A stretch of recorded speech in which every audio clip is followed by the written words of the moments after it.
मुझे लगता है कि इंसान जो उसका चिंतन होता है, जो उसकी सोच होती है, कुछ जो वो लेके पैदा होता है, कुछ जो संस्कार गढ़ते हैं, कुछ गुरुजनों के सानिध्य में जो सीखता है, कुछ अपने अनुभवों से जो उसकी व्याप्ति होती है, उसमें मेरा अपना एक दृढ़ मानना था, मेरी मान्यता दृढ़तर होती चली गई कि जितना हमारा भारत की जितनी विरासत है, उसको हमारी पिछली पीढ़ियों ने, विशेष रूप से स्त्रियों ने, जिस तरह से श्रद्धा के साथ संजो के रखा, उसको भली प्रकार उसका मूल्य समझा ही नहीं गया अभी तक। उसका मूल्यांकन न हुआ है। भारत को यदि समझना है तो किताबों की जरूरत नहीं, यदि हम सिर्फ लोक परंपराओं का अध्ययन कर लें, यदि अपने देश को जानना है, अपने चिंतन को, अपने समाज को जानना है, और इसको मैं किस रूप में गढ़ करके समाज के रूप में लाऊं समाज के सामने। मेरी अपनी जो संगीत की पूरी शिक्षा शास्त्रीय संगीत की है, क्लासिकल म्यूजिक की, 5 बरस की थी तब से गा रही थी, लेकिन मन था जो कहता था कि नहीं, मनोरंजन तो है संगीत, लेकिन संगीत ईश्वर को पाना भी है। और संगीत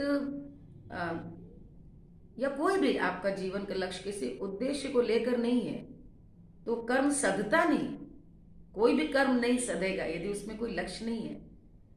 और मेरा यही लक्ष्य था कि मैं किसी तरह से आ, हमारे जो सामाजिक चित्र, हमारे जो सांस्कृतिक मूल्यों की प्रतिष्ठा हमारे पूर्वजाओं ने, दादियों ने, आपकी दादियों ने जिस तरह से की, कि हम पराधीन भारत में भी आज यदि सांस्कृतिक चेतना चैतन्य है तो वो इसीलिए क्योंकि ओरल ट्रेडिशन से, वाचिक परंपरा से, स्मृति परंपरा से, श्रुति परंपरा से हमारी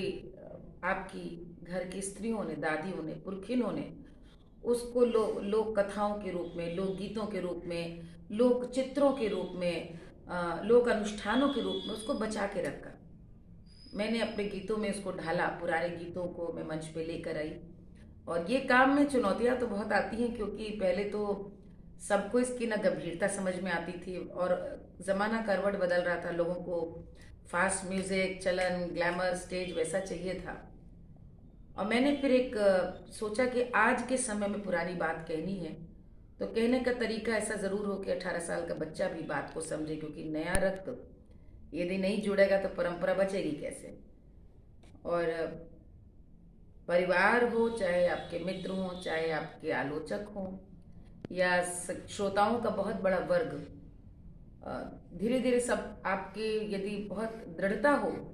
आपके चिंतन में और उसके क्रियान्वयन में भी, तो सब जुड़ते चले जाते हैं। वही हुआ, प्रभु की कृपा है, गुरु कृपा है। और सरकार भी धीरे धीरे, क्योंकि मुझे बार बार लगता है कि एक बड़ी किताब में जो बात कही जा सकती है वो एक लोकगीत में आप यदि समझा करके उसको कहें, बखान करके, तो कही जा सकती है। आप सब सम्मान देते हैं, आप सब स्वीकारते हैं। अब कहीं ना कहीं इस बात पर पुनः मंथन प्रारंभ हो गया है कि ऐसे आगे बढ़ने का मतलब नहीं जिसमें हम पुरातन संस्कृति को साथ लेके न चलें।